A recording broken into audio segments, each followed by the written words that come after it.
Salam sejahtera buat kita semua. Kembali kita bertemu dengan Ibu Juliana Mokodompis dalam mata pelajaran Pendidikan Agama Kristen dan Budi Pekerti bagi semua siswa kelas 9. Sebelum kita mulai dalam pelajaran dan materi yang baru di saat ini, kita awali dengan doa. Kita ambil sikap doa, mari kita berdoa. Terima kasih Tuhan, karena saat ini Engkau boleh perkenankan kami, bahkan siswa kelas 9, untuk boleh belajar dalam mata pelajaran Pendidikan Agama Kristen dan Budi Pekerti. Berkati kami dengan hikmat-Mu, agar kami boleh belajar dengan baik. Ini doa kami Bapa, dalam nama Tuhan Yesus kami berdoa. Amin. Nah, bagi siswa kelas 9, kita akan masuk dalam materi dan mari kita simak untuk materi mengenal gereja. Mari kita perhatikan bersama. Siswa sekalian, kita menyimak materi mengenal gerejaku dengan tujuan pembelajaran yang pertama, memahami bahwa ada bermacam-macam gereja di dunia yang dilahirkan dari berbagai perpecahan. Yang kedua, menjelaskan hubungan antara gerejanya dengan gereja lain. Dan bahan Alkitab dalam Yohanes 17 ayat 18 sampai 21. Bagi siswa sekalian, mari kita membuka bagian Alkitab ini dengan tema doa Yesus untuk murid-muridnya. Demikian firman Tuhan. Sama seperti Engkau telah mengutus aku ke dalam dunia, demikian pula aku telah mengutus mereka ke dalam dunia. Dan aku menguduskan diriku bagi mereka, supaya mereka pun dikuduskan dalam kebenaran. Dan bukan untuk mereka ini saja aku berdoa, tetapi juga untuk orang-orang yang percaya kepadaku oleh pemberitaan mereka, supaya mereka semua menjadi satu, sama seperti Engkau ya Bapa di dalam aku, dan aku di dalam Engkau, agar mereka juga di dalam kita, supaya dunia percaya bahwa Engkaulah yang telah mengutus aku. Demikian firman Tuhan yang menuntun kita dalam materi di saat ini. Gereja yang terpecah-pecah.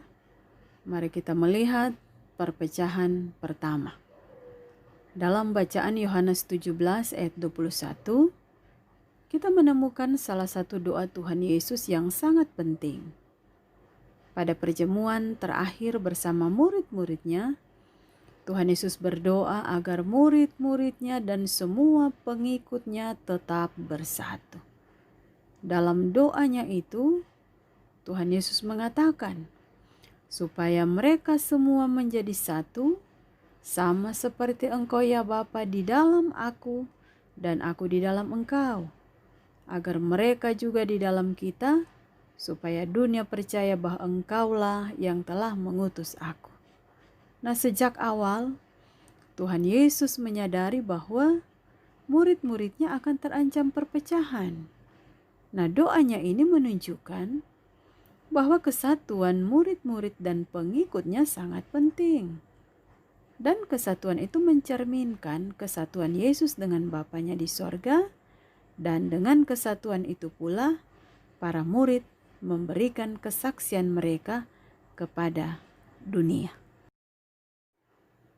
Nah, meskipun Tuhan Yesus telah berdoa memohon kepada Bapa agar para murid tetap hidup dalam persatuan, pada kenyataannya kita melihat bahwa perpecahan tetap terjadi. Nah, dalam Kisah Para Rasul pasal 15, kita menemukan bagaimana gereja perdana diperhadapkan dengan sejumlah pertanyaan berat yang mengancam gereja untuk terpecah. Nah, ketika itu muncul pertanyaan yang sangat mendesak. Apakah orang-orang Yahudi yang ingin menjadi Kristen harus terlebih dahulu menjadi Yahudi? Para siswa sekalian, ada beberapa pemimpin gereja saat itu yang menuntut agar orang-orang Yahudi yang ingin menjadi Kristen terlebih dahulu harus disunat, lalu mereka diwajibkan menjalankan seluruh hukum Taurat.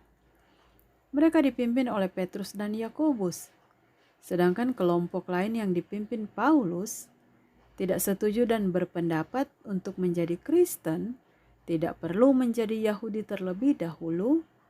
Mereka dapat langsung datang kepada Kristus dan tidak perlu dibebani dengan aturan-aturan Taurat. Nah, bukankah selama masa pelayanan Yesus di dunia, Yesus juga berulang kali berhadapan dengan para ahli Taurat dan menantang mereka? Nah, oleh sebab itu, sekitar tahun 50 Masehi diadakan persidangan di Yerusalem yang dikenal dengan sebagai Konsili Yerusalem atau Konferensi Apostolik. Pada akhir persidangan itu dicapailah kesepakatan memberlakukan peraturan minimal untuk orang Kristen. Mereka harus menjauhkan diri dari, pertama, makanan yang dipersembahkan kepada berhala, yang kedua darah, yang ketiga daging binatang yang mati dicekik, dan keempat percabulan. Nah, keempat peraturan ini sudah dianggap cukup untuk seorang Kristen menjadi Kristen, tidak berarti menjadi Yahudi terlebih dahulu.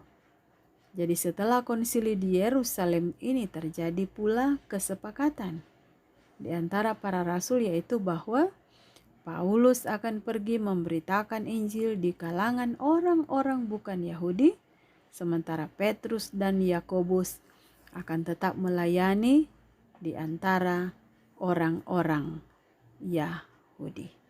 Nah, demikian untuk materi kita di saat ini. Para siswa sekalian, di akhir pertemuan yang ketiga ini, ada tugas yang akan kita kerjakan. Yang pertama, sebutkan berbagai denominasi gereja yang ada di Indonesia atau keberagaman gereja. Yang kedua, jelaskan hubungan gerejamu dengan gereja yang lain, khususnya yang ada di sekitarmu. Yang ketiga, mengapa kesatuan dan persatuan itu penting bagi gereja, sebagaimana ungkapan Yesus dalam doanya melalui Yohanes pasal 17.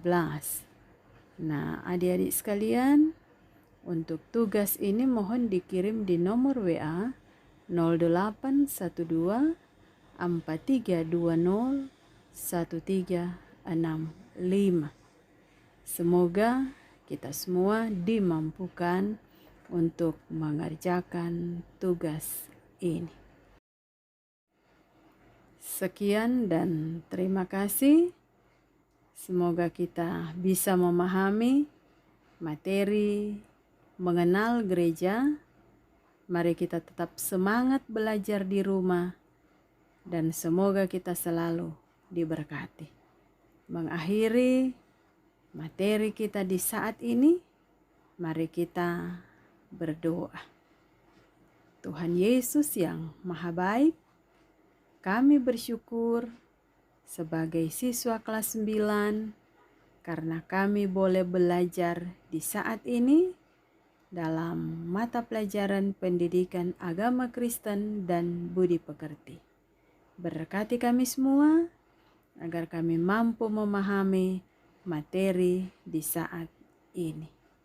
Ini doa kami Bapa, dalam nama Tuhan Yesus kami berdoa. Amin.